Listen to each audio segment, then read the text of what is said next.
Ó Mãe Santíssima, intercedei por nós para que possamos bem compreender os ensinamentos de vosso Divino Filho, nosso Senhor e Salvador Jesus Cristo, e as explicações dos pais da Igreja.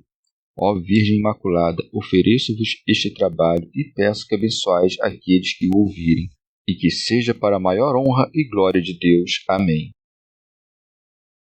Senhor onipotente, purificai o meu coração e os meus lábios. Vós, que purificastes os lábios do profeta Isaías com carvão em brasa, e dignai-vos, por tal modo, purificar-me com a vossa misericórdia, para que possa dignamente anunciar o vosso santo Evangelho. Por Jesus Cristo nosso Senhor. Amém. Senhor, abençoai-me. Que o Senhor resida no meu coração e nos meus lábios, para que anuncie digna e convenientemente o seu Evangelho. Amém.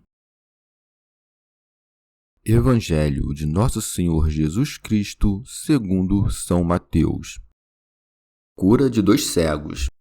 Partindo Jesus dali, puseram-se a segui-lo 2 cegos, que gritavam e diziam: Filho de Davi, tem compaixão de nós. Quando entrou em casa, os cegos aproximaram-se dele. Jesus lhes perguntou: Credes vós que tenho o poder de fazer isso? Eles responderam: Sim, Senhor. Então tocou-lhes os olhos e disse: Seja feito segundo a vossa fé. E os seus olhos se abriram. Jesus, porém, os admoestou com energia: Cuidado para que ninguém o saiba. Mas eles, ao saírem dali, espalharam sua fama por toda aquela região. Comentários dos Pais da Igreja. São Jerônimo.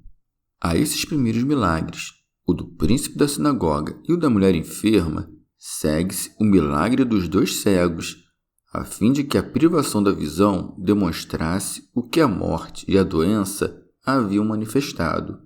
Por isso diz o texto: partindo dali, Jesus, isto é, da casa do príncipe, seguiram-no 2 cegos gritando e dizendo: Tem piedade de nós, filho de Davi. São João Crisóstomo. Não é pequena a acusação que aqui se faz aos judeus. Homens privados da visão recebem a fé apenas pelo que ouvem, enquanto aqueles que tinham a visão e presenciaram os milagres recusavam-se a crer. Vede ainda o desejo desses cegos: não se contentam em aproximar-se dele, mas fazem-no com clamores e pedindo-lhe unicamente a misericórdia. Chamam-lhe Filho de Davi, porque esse nome lhes parecia um título de honra. Remígio de Auxerre. Com razão chamam-no Filho de Davi, pois a Virgem Maria era da linhagem de Davi. São Jerônimo. Ouçam Marcião e os maniqueus e todos os demais hereges que destroçam o Antigo Testamento, e aprendam que o Salvador é chamado de Filho de Davi. Ora, se ele não tivesse nascido na carne, como seria chamado de Filho de Davi? São João Crisóstomo. Devemos observar que o Senhor muitas vezes só realizou um milagre depois que lhe o pediram, a fim de que ninguém pensasse que os fizesse para adquirir o esplendor da honra. São Jerônimo. Entretanto, não foi no caminho e ao passar, como pensaram, que curou esses cegos que lhes suplicavam, mas quando chegou à casa. Eles aproximaram-se para entrar, e ele primeiro examina sua fé, a fim de que, assim, recebessem a luz da verdadeira fé. Por isso segue-se. Quando entrou em casa, os cegos aproximaram-se dele. Jesus lhes perguntou: Credes vós que tenho o poder de fazer isso? São João Crisóstomo. Aqui, novamente, ele nos ensina a fugir da glória dada pela multidão. Estando próximo à casa, conduz os cegos até ela, a fim de curá-los em particular. Remígio de Auxerre.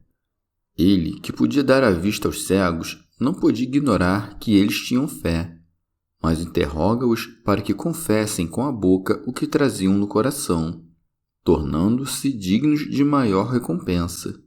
Segundo o que diz o apóstolo: Com a boca se faz a confissão para conseguir a salvação. São João Crisóstomo. E não somente por isso, mas para mostrar-lhes que eram dignos de ser curados e para repreender aqueles que pretendiam que, se somente a misericórdia salva, todos deveriam ser salvos. Também exige deles a fé para elevá-los mais alto.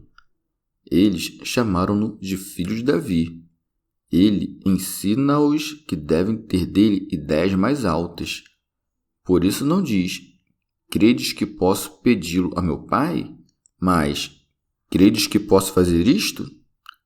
Eles responderam: sim, Senhor. Não o chamam mais de filho de Davi. Elevam-se mais alto e confessam sua soberania.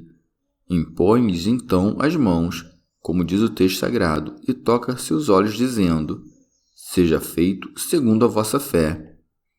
Disse-lhes isso para confirmá-los mais em sua fé e, ao mesmo tempo, constatar que não tinham dito por adulação. Segue-se imediatamente sua cura, e os seus olhos se abriram.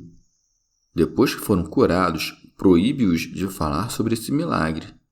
E não é uma simples proibição, mas uma ordem expressa com força. Jesus, porém, os admoestou com energia. Cuidado para que ninguém o saiba. Mas eles, ao saírem dali, espalharam sua fama por toda aquela região. São Jerônimo. O Senhor ordenou-lhes silêncio por amor à humildade e para evitar a glória da ostentação, mas eles, por causa da recordação da graça, não puderam calar o benefício. São João Crisóstomo. O que Cristo diz em outro lugar, volta e conta quanto Deus te fez, não é contrário ao que diz aqui. Ele nos ensina que devemos impedir que nos louvem por causa de nós mesmos. Mas, se os louvores são para a glória de Deus, não devemos proibi-los, mas promovê-los. Santo Hilário de Poitiers. Ou também o Senhor ordena o silêncio aos cegos, porque a proclamação pertence aos apóstolos. São Gregório Magno. Devemos aqui indagar porque o próprio Onipotente, para quem querer e poder são a mesma coisa, quis que seus milagres permanecessem ocultos, e porque, apesar disso, eles foram divulgados pelos que recobraram a visão. Ele quis ensinar, pelo exemplo, aqueles que o seguiriam, que deveriam desejar que seus poderes permanecessem ocultos, deixando, entretanto, que os divulgassem no interesse daqueles que poderiam tirar proveito disso. Deveriam desejar ocultá-los e deixar que sejam publicados por necessidade, que seja sua ocultação para nosso próprio resguardo e sua publicação para proveito alheio. Remígio de Auxerre. Em sentido alegórico, os dois cegos representam os dois povos, o judeu e o gentio, ou também as duas partes em que o reino se dividiu no tempo de Roboão. Cristo dirigiu-se aos membros de ambas as partes que creram nele, iluminando-os em sua própria casa, que significa a Igreja, porque fora da unidade da Igreja ninguém pode ser salvo. E aqueles dentre os judeus que creram no advento do Senhor foram os que espalharam a notícia por todo o planeta. Rábano Mauro. A casa do príncipe é a sinagoga, sujeita a Moisés, e a de Jesus, a Jerusalém celeste. Os dois cegos seguem o Senhor enquanto passa por este mundo e no seu retorno para sua casa, pois o Evangelho foi pregado pelos apóstolos, e muitos judeus gentios começaram a segui-lo. Mas, depois que ascendeu aos céus, entrou em sua casa, isto é, a igreja, e lá eles foram iluminados. Chegamos ao fim de mais um dia de comentários da Catena Áurea. Muito obrigado por ficarem até aqui, que Nossa Senhora derrame suas graças sobre nós, e até amanhã.